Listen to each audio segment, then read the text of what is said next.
अलाउद्दीन खिलजी ने 2 अटैक किए थे कानड़ देव पर। पहला अटैक कहां पर किया था? सिवाना। कब किया था? दूसरा अटैक कहां किया? जालोर। जालोर पे कब किया? 1311। सिवाना आजकल कौन सी डिस्ट्रिक्ट में आ गया? बलोथरा। कौन सी में? देख लो।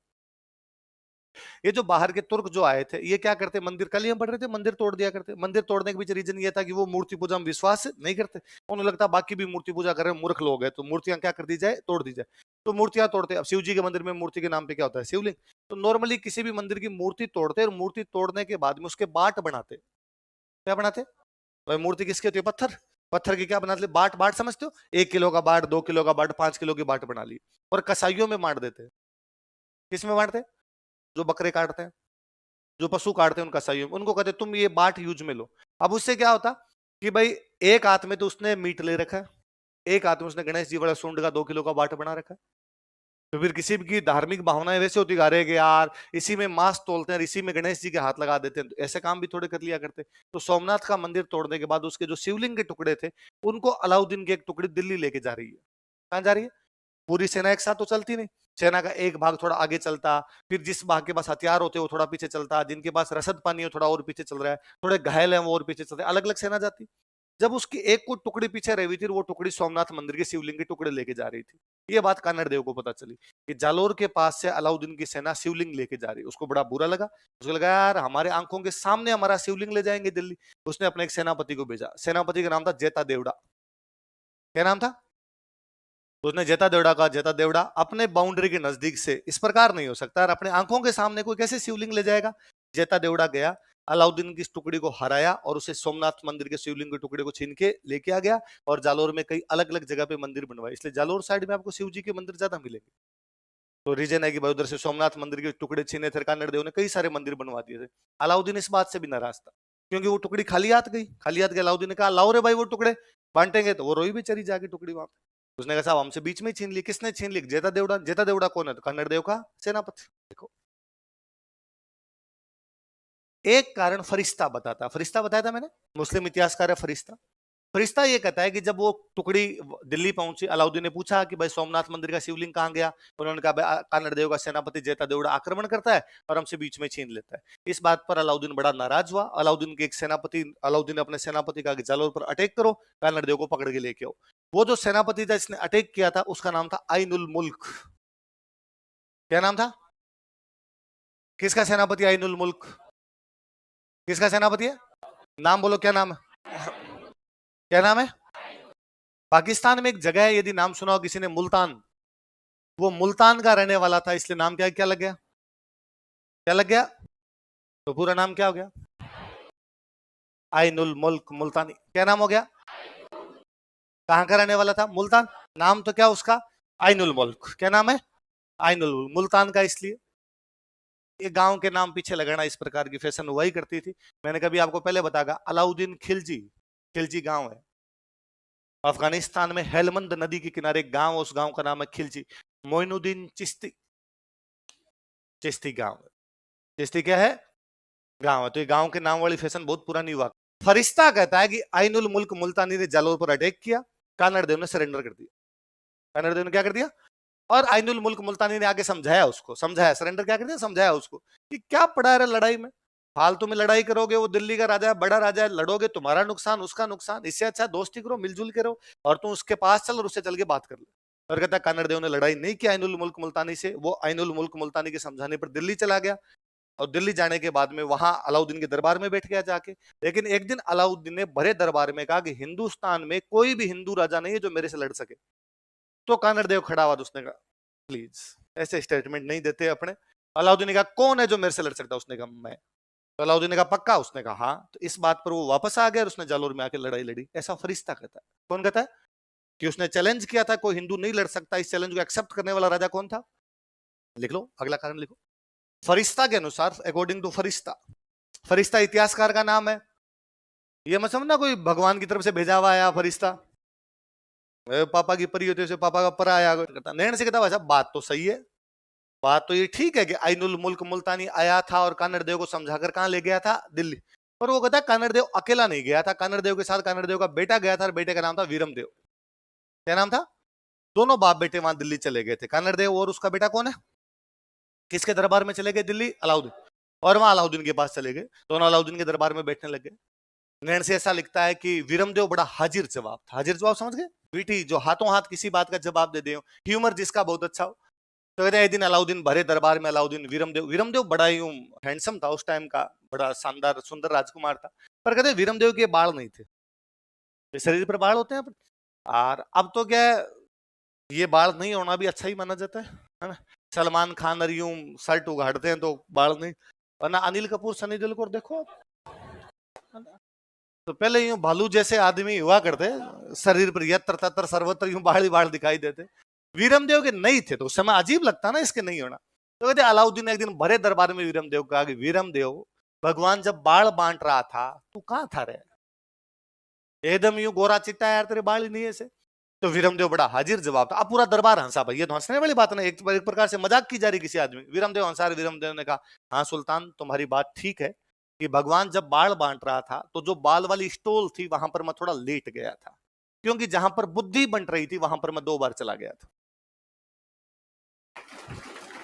इसलिए जब मैं बाल वाली स्टॉल पे पहुंचा तो देर हो चुकी थी, वहां के बाल बंट चुके थे। क्यों? क्योंकि वहां तुम 2 बार चले गए थे।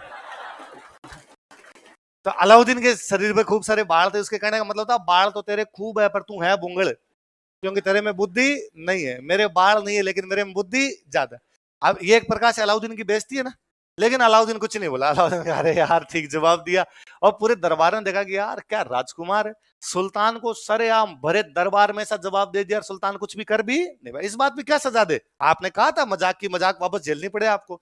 अब ये चर्चाएं पूरी दिल्ली के अंदर होने लग गई कि यार बड़ा सुंदर राजकुमार है एक जालोर का, इतना अच्छा दिखता है, सुंदर है, युद्ध में भी अच्छा है, बहुत अच्छा शिकार करता है, बहुत अच्छा जवाब देता है। अलाउद्दीन को भरे दरबार में ऐसा कह दिया था। ये सब बातें अलाउद्दीन की एक राजकुमारी के पास पहुंची, फिरोजा। क्या नाम था? फिरोजा की सहेलियों ने फिरोजा को जाके बताया कि और तूने वीरमदेव के बारे में सुना कि नहीं सुना? उसने कौन वीरमदेव? क्या बात करती हूँ, इंस्टा भी नहीं चलाती। फिरोजा ने वीरमदेव को इंस्टा पे फॉलो किया। एक दिन को वीरमदेव सुबह सुबह जिम से वापस आ रहा था। फिरोजा कोई महल के ऊपर खड़ी थी, लव एट फर्स्ट साइट। और फिरोजा ने जाके अलाउद्दीन को कहा कि डैडी यदि मैं शादी करूंगी तो केवल और केवल किससे? अलाउद्दीन का लाहौल विल्ला कुवत, गुस्ताख लड़के, तुम ऐसा कैसे कर सकती हो? वो दूसरे मजहब का है, अपना दुश्मन है, काफिर है, तुम उसे शादी की बात सोच भी कैसे सकती हो? उसने कहा कि मोहब्बत ये सब चीजें कहां देख पाती है। अलाउद्दीन ने कहा नहीं, मैं किसी से भी तुम्हारी शादी कर दूंगा लेकिन वीरमदेव से तो उसकी फिरोजा की मां नहीं थी, तो वो रोई। उसने कहा कि आज मेरी मम्मी होती ना तो मेरे को मना नहीं करती, आप पापा मेरी बात को समझते नहीं इसलिए आप मेरे को मना कर रहे हो। अलाउद्दीन को लगा बिना माँ की बेटी है, इसको बुरा लगेगा कि यार पिताजी कितने कठोर है, जो मैं चाह रही हूँ वहां शादी भी नहीं कर रहे। तो उनका भाई रो मत, कर देंगे तेरी शादी। अलाउद्दीन गया कानरदेव के पास और कानरदेव को जाकर क्यों ना हम हमारी दोस्ती को रिश्तेदारी में बदल दे। कानरदेव ये शादी करना नहीं चाहता था, वीरमदेव भी शादी के पक्ष में नहीं था, पर दोनों बाप बेटे इस बात को जानते थे कि दिल्ली में बैठ के अलाउद्दीन को आप जवाब नहीं दे सकते, अलाउद्दीन शाम से पहले पहले पकौड़े बना खा जाए आपके। तो उन दोनों ने कहा अरे यार कितनी बड़ी बात कर दी तूने, तू यार बड़ा सुल्तान है, तेरे बेटे के रिश्ता, तेरी बेटी का रिश्ता किसी बड़े सुल्तान के बेटे के साथ कर। हम तो यार जालोर के राजा क्या यूं रिश्ते कर रहा है? अलाउद्दीन ने कहा अरे नहीं, इसमें क्या छोटा बड़ा राजा की क्या बात होती है, वीरमदेव सुंदर है, प्री पास हो ही गया, मेंस में तैयारी भी अच्छी है, हो ही जाएगा, इसका इंटरव्यू मैं करवा दूंगा तैयारी, इसको चिंता ही मत करो, और मैं इससे ही करूंगा। तो उन दोनों ने कहा कि हमारे पास शादी करने के लिए रुपए नहीं है। अलाउद्दीन का रुपए की मेरे पास कोई कमी नहीं, खूब सारे रुपए ले जाओ। तो दोनों बाप बेटे रुपए लेके आए और जालोर के किले का पुनर्निर्माण करवाया, है ना। फिर अलाउद्दीन को मैसेज किया कि हम तो ब्याह आज करें कल, जो तेरे जी में हो ना वो कर लेना। अलाउद्दीन ने कहा तू मेरे पैसे खा गए तो खा गए। तो अलाउद्दीन ने कहा अब मैं अटैक करूंगा। फिरोजा को पता चला, फिरोजा ने कहा कि नहीं डैडी प्लीज ऐसे मत करो, अटैक मत, और मैं उससे शादी करना चाहती हूँ। तो अलाउद्दीन ने कहा तो बात करता हूँ उससे। उसने कहा मुझे जालोर जाना पड़ेगा क्योंकि उसने इंस्टा फेसबुक मुझे ब्लॉक मार दिया, जियो की नई सिम ले ली उसने, व्हाट्सएप भी नया बना लिया आपने, और प्लीज मुझे एक बार वहां जाने दो। तो कहते हैं भाई वहां से फिरोजा यहाँ पर जालोर आती है। अपने पुरानी कहानियों में आज भी फिरोजा जिंदा है, पर हम फिरोजा को फिरोजा नहीं कहते। आज भी जालोर के लोकल जो वहां के इस इतिहास के बारे में जानते हो कहते हैं फोफड़ी आई। हमने फिरोजा का नाम क्या कर दिया? तो फोफड़ी आई, फोफड़ी यहाँ रह के गई थी, बाकायदा जगह तक बताते हैं। फिरोजा आई लेकिन वीरमदेव ने मना कर दिया, कहा मैं फिरोजा से शादी फिर फिरोजा की दहाई माँ थी, दहाई माँ समझते हो, फिरोजा की दहाई माँ थी, उसका नाम था गुलविहिस्त। क्या नाम था? वो बेचारी यहाँ समझाने के लिए आती है विरमदेव को, भाई तू शादी कर ले। तो विरमदेव उसको भी कहता है कि नहीं भाई, मामो लाजे भाटियान कुड़ लाजे चौवाण, जे मुंह परनो तुर्कड़ीन उल्टो उगे बाण। ये बात उसी प्रकार असंभव है कि मैं किसी तुर्क कन्या से शादी कर लूं जैसे सूर्य का पश्चिम में उगना। ना तो सूर्य कभी पश्चिम में उग सकता है, ना वीरमदेव किसी तुर्क कन्या से शादी कर सकता है। तो उसने शादी करने से मना कर दिया। अब अलाउद्दीन के पास और कोई चारा नहीं था। नैन्सी कहता कि अटैक के पीछे कारण यह था कि वीरमदेव फिरोजा बड़ा लफड़ा हो गया था। देखो, अलाउद्दीन को जालोर जीतना है तो क्या जीतना पड़ेगा? सेम कान्नड़ देव को जालोर बचाना है तो क्या बचाना पड़ेगा? तो शिवाणक रक्षा करनी जरूरी है। तो कान्नड़ देव ने अपने 2 भतीजे भेजे कि तुम जाके इसको संभालो। 2 भतीजे थे, एक का नाम था सातल और एक का नाम था सोम। क्या क्या नाम थे? सातल देव सोनगरा और सोमदेव सोनगरा। किसके भतीजे? तो जालोर का किला किसको दे रखा है कान्नड़ देव ने? वही कहते हैं भाई, अलाउद्दीन बाहर आके बैठ गया, अंदर जाने का रास्ता नहीं था। फिर उसने एक सैनिक को पटाया, यदि तू मुझे अंदर जाने का रास्ता बता देगा तो मैं तेरे को पैसे दूंगा, धन दूंगा, राजा बना दूंगा। एक बहेल सैनिक था। कौन सैनिक था? वो बहेल सैनिक इनके साथ विश्वासघात करता है। लिखो, एक बहेल सैनिक ने विश्वासघात किया। ए बहेल सोल्जर बीट्रेड। अब कुल मिला के पोजीशन ये है कि तुर्कों ने कब्जा कर लिया सिवाना पर, लेकिन जालोर अभी तक भी किसके पास पड़ा है? कानड़ देव के पास पड़ा है। अब तुर्कों ने जब सिवाना पर कब्जा कर लिया तो उन्होंने बाहर बदमाशियां करनी शुरू की। सांचोर में एक महावीर मंदिर था। सांचोर में कौन सा मंदिर था? तुर्क मंदिर तोड़ दिया करते, तो तुर्कों ने सांचोर का कौन सा मंदिर तोड़ दिया? जैसे अपने अजमेर में सरस्वती कंठाभरण पाठशाला थी, उसी प्रकार उसमें खूब सारी पाठशाला एक शहर में थी। उस शहर का नाम था भीनमाल। क्या नाम था? आप मान लीजिए भीनमाल तो उस टाइम का अपना विद्या का केंद्र ही था, उस समय का कोटा था। आज कोटा है, भारत के तमाम अलग अलग जगह से मेडिकल इंजीनियरिंग की पढ़ाई करनी है तो लोगों को कहाँ आना पड़ेगा? कोटा आना पड़ेगा। उस समय लोग राजस्थान के आसपास के लोग पढ़ने के लिए कहाँ आते थे? तो भीनमाल यूनिवर्सिटी थी उस टाइम की अपने, पर उन्होंने वो सारे सारे स्कूल्स वहां पर तोड़ दिए थे। देखो, अगला लिखो, कानड़ देव का जालोर पर आक्रमण। अगली हेडिंग डालो। सॉरी, अलाउद्दीन का जालोर पर आक्रमण। अलाउद्दीन को दिल्ली समाचार मिला, अलाउद्दीन का जालोर पर आक्रमण। Alauddin steak on Jalore. कब किया उसने जालोर पर आक्रमण? 1311। लिख लो आगे, अलाउद्दीन का जालोर पर आक्रमण 1311।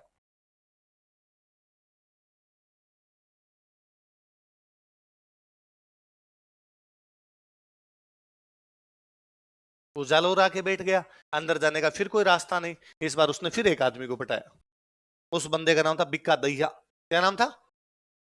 उसने बिक्का दहिया कहा कि यदि तू मुझे अंदर जाने का रास्ता बता देगा तो मैं तेरे को धन दूंगा, और जब कानड़ देव और वीरम देव दोनों लड़ते हुए मारे जाएंगे तो मैं तेरे को जालोर का क्या बना दूंगा? राजा। बिक्का दहिया उसके चक्कर में आ गया। बिक्का दहिया ने कहा मैं तुझे अंदर जाने का रास्ता बता सकता हूँ, तो बता। तो उसने कहा इस किले की दीवार एक साइड से कच्ची है, और तू यदि कच्ची वाली दीवार तोड़ दे, भाई दीवार पक्की तो टूटेगी नहीं, कैसे टूट के अंदर घुसोगे? कच्ची वाली दीवार टूट सकती है, वो यदि दीवार तुम तोड़ दो तो पूरी दीवार टूट जाएगी, अंदर घुस जाना, अंदर सेना कम है, उनको मार देना, मार के कब्जा कर लेना। तो अलाउद्दीन ने कहा कहां से कच्ची? उसने कहा ये तो नहीं पता मुझे। तो अलाउद्दीन ने कहा इतने बड़े किले का कैसे पता लगाएं फिर दीवार कहां से कच्ची है? तो उसने कहा एक मैं तरीका बताता हूँ। राई होती है, राई, राई का बीज होता है, सरसों जैसा बीज होता है राई। तो उसने कहा राई का जो बीज होता है ना, उस बीज की एक खासियत है, यदि वो रात को जमीन में डाल दिया जाए तो सुबह तक वहां से जमीन में दरारें आ जाएगी, जमीन फटने लग जाएगी वहां से, वो बहुत जल्दी अंकुरित होता है वहां से। इसलिए इसके चारों तरफ राई का बीज डाल दिया जाए, जहां से जमीन फटेगी इसका मतलब वहां से जमीन क्या है? कच्ची। इसका मतलब साइड वाली दीवार भी क्या है? कच्ची। तो तुम ये कर सकते हो। तो उसने कहा ठीक है। अब उसने आसपास घोषणा करवाई कि जिसके पास जितनी राई हो लेके आओ। आप जैसे खूब सारे शमशेर बहादुर थे, राई के बोरे भर भर के लेके आए, और आका ये ले राई। और अलाउद्दीन ने मुंह मांगे दामों में खरीदी कि हाँ भाई कितने बेच रहा है? 10 रुपए किलो। कितने बेच रहा है? 20 रुपए की, खरीद लो। और चारों तरफ राई डलवा दी। जहां से राई फूट गई इसका मतलब वो जमीन कच्ची है, उसने उधर की दीवार तोड़ दी थी। एक मेरे जैसा कोई महाआलसी आदमी था, वो सुबह राई लेके आया, और मैंने कहा मैं भी अलाउद्दीन राई लेके आऊं। हाँ भाई तोलो इसकी राई। क्या भाव दी? मैंने कहा 100 रुपए किलो। उसने कहा नहीं, 2 रुपए किलो में तोल लो। तो मैंने कहा रात तो तुम 50 रुपए किलो और 100 रुपए किलो और 20 रुपए किलो वैसे ले रहे थे। अलाउद्दीन ने कहा राई रा भाव राते गया। राई रा भाव, राई के भाव तो कब चले गए? 2 सवाल। कोई आपसे पूछे कि राजस्थान का कौन सा किला राई के भाव बिक गया था? जालोर का किला। कौन सा किला? कोई पूछे कि इस कहावत का क्या अर्थ है कि राई रा भाव राते गया, काम का हो जाना। कोई काम हो जाता है उसके बाद आप पहुंचते हो तो अगला क्या कहेगा आपको? राई रा भाव। आरएस का फॉर्म निकले, आरएस का फॉर्म भरने की अंतिम तिथि थी मान लो 30 दिसंबर या 31 दिसंबर, आप 3 जनवरी को उसके पास गए तो वो आपको दुकानदार कहेगा राई रा भाव, है ना। आपकी क्लास होनी थी 1 बजे से 7 बजे तक, आप 8 बजे आएगी, सर क्लास लो, मैं कह सकता हूं आपको राई रा भाव। जो काम हो जाता है उसके बाद जब हम पहुंचते हैं, उस मुहावरे को क्या कहा जाता है राजस्थानी में? रायरा भाव। राई के भाव तो कब चले गए? रात को चले गए। तो राजस्थान का कौन सा किले के बारे में कहा जाता है कि वो राई के भाव बिक गया? और वो रास्ता बताने वाला बंदा कौन था? कौन था? कहते बीका दैया को अलाउद्दीन ने खूब सारे रुपए दिए। बीका दैया घर पे गया, अपने घर पे जाके उसने अपनी पत्नी को रुपए दिए। पत्नी का नाम था हीरा दे। क्या नाम था? उसने हीरा दे को जाकर, हीरा दे क्या पैसे पैसे करती है, पैसे के लगा दूं, ये पकड़ पैसे। तो उसने कहा रुक रुक रुक, तू लाया कहां से? तू एक फौजी है, इतने रुपए कहां से आए तेरे पास? कोई लॉटरी लगी, कोई रम्मी खेल ली तूने ऑनलाइन, कोई एमपीएल भी टीम बनाई तूने, क्या किया था? ये रुपए कहां से लाया? ड्रीम 11 भी टीम लगी तेरी? तो उसने कहा तेरे को आम खाने, गुठलियां गिननी, रुपए चाहिए तो रुपए ले, गहने बनवा, तेरे को कपड़े खरीदने कपड़े खरीद। तो उसने कहा नहीं नहीं, पहले मुझे बता कहां से लेके। और बीका दैया ने कहा और किसी को मत बताना, ये रुपए मेरे को अलाउद्दीन ने दिए हैं, क्योंकि मैंने अलाउद्दीन को किले के अंदर आने का रास्ता बता दिया। अब अलाउद्दीन अंदर आके कानड़देव वीरमदेव दोनों को मार देगा, फिर मुझे बनाएगा राजा, मैं राजा बनूंगा तो तू बनेगी, मजे है थोड़े दिन में अपने दोनों। और वो तो दारू पिया आता तो पड़ गया। और हीरा दे को लगा कि लिचड़ मेरा पति है, ये विश्वासघाती, देशद्रोही, नमक हरामी जो देश को बेच आया, ये मेरा पति है। और उसे लगा कि ऐसे पति से तो अच्छा है पति हो ही ना, तूने मार दिया। तो बीका दैया को कौन मार देती है?